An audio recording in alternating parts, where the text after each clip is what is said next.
A Maldição do Colar é um filme que pode sim dar alguns sustos durante a sua jornada, mas que vai falhar miseravelmente em desenvolver todos os outros aspectos que ele se propõe, se tornando um filme de maldição completamente genérico. E eu nem estou falando daqueles filmes de maldição genéricos que dão a volta e ficam bons. Vamos falar mais sobre esse filme que acaba de chegar no catálogo da HBO Max? Infelizmente nós vamos, então simbora!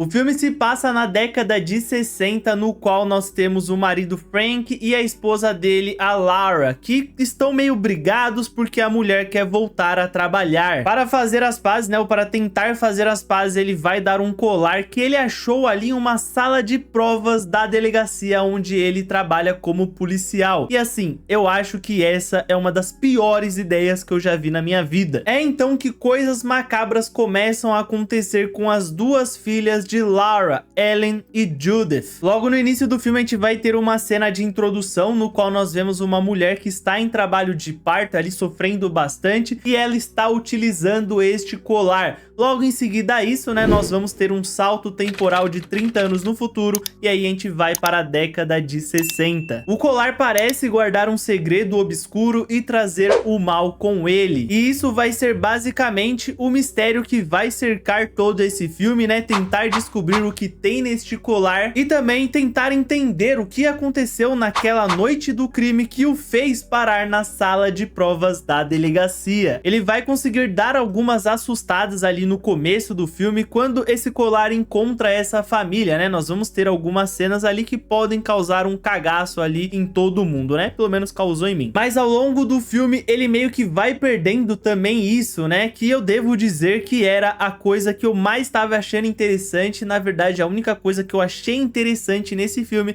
que era esses momentos de tensões. E aí o filme vai perder isso completamente depois. Ele vai tentar criar algum drama ao redor dessa família e desses personagens, mas não vai desenvolver nenhum desses dramas. São coisas muito soltas que nós vamos vendo sendo jogadas ali ao longo do filme. Well, can I come inside and tell the girls hi at least? Eu acho que quando você quer abordar um tema na sua história, então você deve achar tempo para conseguir desenvolver ele. Você não precisa dar o maior desenvolvimento do mundo, o filme não precisa ser só sobre esse tema, mas se você quer abordá-lo na sua trama, você tem que dar o mínimo de desenvolvimento para isso. Porque se você só abordar o tema sem desenvolvimento, ele vai ficar completamente jogado, né? Ainda mais quando se trata de um tema que é um tema muito sério, um tema bem interessante ali que o filme poderia desenvolver melhor, que é como as mulheres eram mal vistas se elas estivessem trabalhando na década de 60. Além disso, também tem todo o caso da violência doméstica, do machismo. O filme tem todos esses aspectos, só que ele não vai desenvolver nada disso muito bem. Ele ensaia a falar também sobre como os homens jogam toda a responsabilidade da criação dos filhos em cima das mulheres e muitos outros assuntos que, como eu falei, ele vai levantar, mas não vai desenvolver. E eu acho que o filme ele realmente tenta fazer uma crítica, tenta levantar esse debate sobre esses assuntos, mas ele não vai conseguir e vai falhar miseravelmente. E durante todo o filme eu tive essa sensação de que eu estava vendo só mais um filme de espíritos, de possessão, de maldição,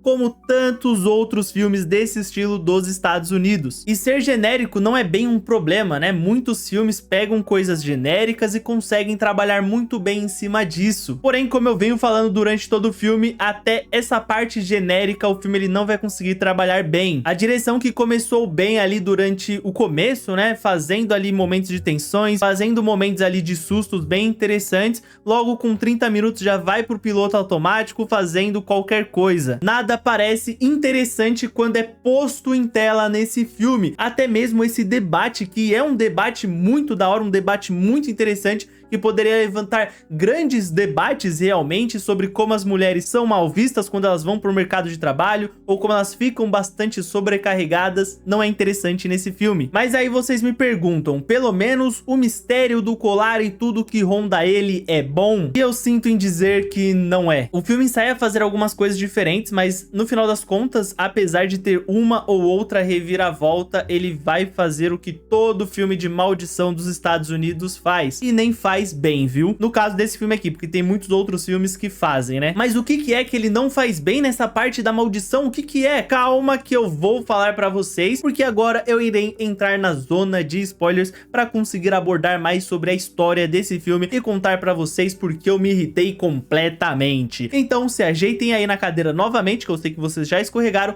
e simbora pra zona de spoilers. Atenção, você está entrando na zona de spoilers. Assista por sua conta e risco. Como eu falei, o colar veio de uma cena do crime, no qual uma mãe, né, que é aquela mulher que estava em trabalho de parto no começo do filme, que se chama Ruth, acabou matando o filho Jonah e depois tirando a própria vida. O colar vai ser dado pelo Frank para a Laura, que vai jogar o colar fora, né, porém a sua filha mais nova, a Ellen, pega. Então a jovem Ellen vai começar a ver este garoto, né, este garoto morto, o Jonah. Mais tarde, a própria Judith começa a ver algumas coisas bem esquisitas e por fim até a mãe Laura começa a ter visões ali realmente bem malucas. Elas chamam o policial que cuidou do caso ali na época e ele leva uma médium chamada Beatriz, a irmã da parteira do começo do filme que está fazendo o parto da Ruth. Bom, deu pra entender esse super resumo aí porque foi bem rápido mesmo, né? Então nós vamos entender basicamente a primeira parte do filme. A Ruth não conseguiu engravidar, então a irmã da Beatriz, que tentou de tudo ali, tentou várias coisas, não conseguia fazer com que ela engravidasse. Então ela resolve apelar para esse maldito colar. Ela pensou que poderia controlar o mal dele com algo bom, porém não foi isso que aconteceu. A criança veio completamente diabólico e o marido de Ruth mete o pé. E pô, se o pai já abandona o filho ali naturalmente, imagina se a criança está com o cramunhão no corpo, né? Na casa da Laura, elas resolvem fazer uma sessão espírita e a Beatriz consegue expulsar a Ruth e o Jonah, porém ela cometeu um enorme equívoco, pois a Judith está possuída por algo, porque afinal de contas nós vemos uma criança cuspindo na boca dela ali no meio do filme e ela está completamente possuída. É completamente, tem que ser, né? Não tem como você tá meio possuído, eu acho. Ela vai se revelar possuída quando ela empurra o policial da escada e com a ajuda de Frank, a Beatriz consegue ter acesso à faca do crime e a verdade toda se revela. Ruth, na verdade, não teve apenas um filho, mas sim 2 filhos. Um era bom, o Jonah, enquanto o William era maléfico e era trancado no celeiro. Certo dia, o Jonah, sendo bem bonzinho, leva um brinquedo para o garoto que com ele consegue escapar. Eu não sei como ele conseguiu escapar com esse brinquedo, mas beleza. William vai matar o irmão dele e tentar matar a sua mãe, que o impede o matando. E aí, que a verdade se revela, na verdade ela não matou o Jonah. O Jonah foi morto pelo William e depois ela matou o William. Porém, outra coisa é revelada, na verdade não foi a Ruth quem tirou a própria vida dela. Isso porque o colar, ele se apossa de almas perturbadas e por conta disso o espírito do William, ele vai parar no colar,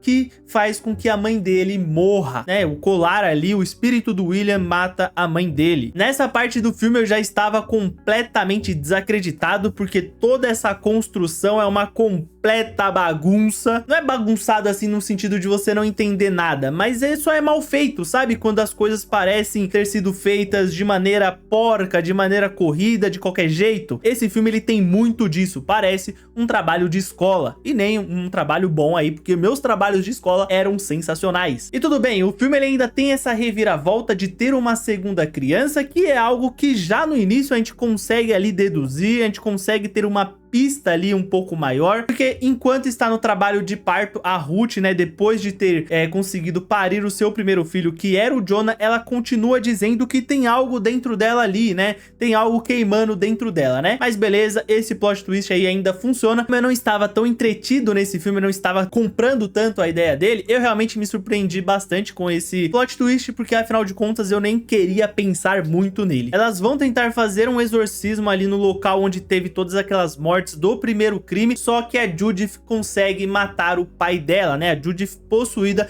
pega uma faca ali que eles deixaram no pé da cama. Tudo bem que a faca fez parte ali do crime, do primeiro crime, aí eles queriam deixar a faca lá, mas assim, não faz muito sentido você deixar a faca perto de um ser endemoniado, né? Mas beleza, quem sou eu também, né? Então o plano vai mudar, a Beatrice vai trazer o Jonah de volta para que ele se aposse da Ellen e assim ele consiga fazer com que o William vá para a luz, para que ele descanse finalmente. E é isso mesmo que vocês ouviram. No final desse filme nós vamos ter uma batalha de espíritos, no qual o Jonah vai sair vencedor. Aí no final das contas os dois saem vencedores porque o Jonah consegue fazer o William finalmente ter paz e ir para o caminho da luz. Ele faz isso dizendo que o ama, o que vai servir basicamente para as duas irmãs também. I love you.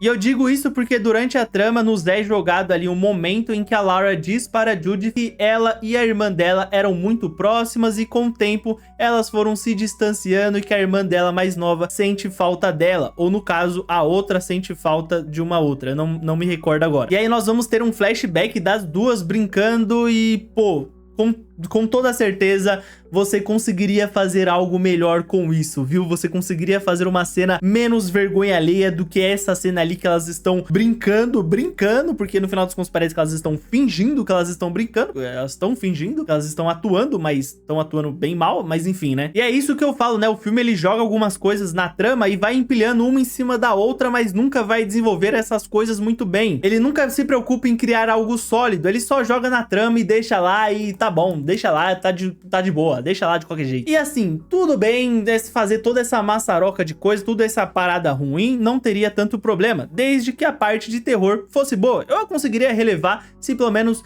desse medo, as partes de terror fossem interessantes, mas nem isso é bom, então, no final das contas, é tudo muito ruim. E vocês acham que tudo se resolveu, né? Nada disso, porque nós temos uma cena pós-créditos no qual a Ellen vê o seu pai através de um espelho vermelho. E quando ela abre os olhos, ela solta um grito.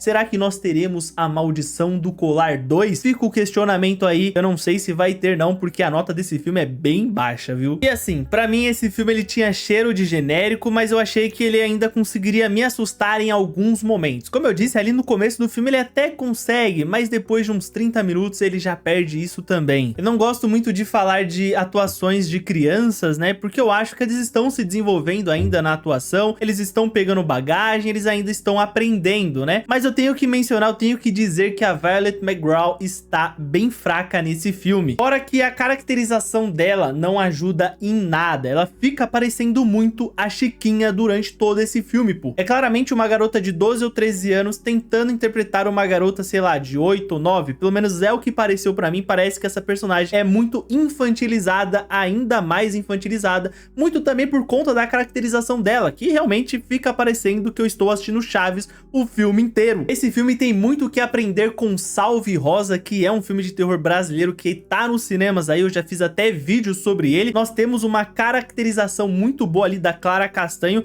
fazendo uma jovem de 13 anos. E pô, a Clara Castanho deve ter o quê? 24, 23 anos? E ela passa muito por uma jovem de 13 anos ali por conta da caracterização do filme e também por conta da atuação dela. Enfim, esse filme do Colar eu achei ele realmente bem ruim mesmo, né? Eu tenho que ser sincero aqui com vocês, eu achei ele péssimo. Eu não consegui nem me divertir assistindo ele, o que normalmente filmes de terror conseguem ter em mim, né? Essa coisa do filme ser tão ruim que ele dá a volta e fica pelo menos divertido, mas esse filme não faz isso de jeito nenhum. Mas eu quero saber a opinião de vocês. Vocês também odiaram o filme como eu? Não gostei nada dele? Comenta aí, vamos trocar essa ideia. Às vezes você gostou do filme e é interessante aí ter um outro ponto de vista, né? Também não esqueçam de deixar o like nesse vídeo se gostou do conteúdo, que ajuda bastante, se inscrever no canal e ativar o sininho para não perder nada. Estamos já com 2.600 inscritos, quem sabe a gente não chega aí a 3.000 até o final do ano, hein? Que eu vou ficar muito feliz de verdade. Vejam os outros vídeos do canal que tem bastante coisa interessante pra vocês. Me siga nas outras redes sociais que tem conteúdos bacanudos por lá também. Compartilha com seus amigos aí, fãs de filmes de terror bem ruim, né? Que sempre tem esse amigo fã de terror ruim. Quem sabe ele não gosta desse filme aqui. E nos vemos num próximo vídeo.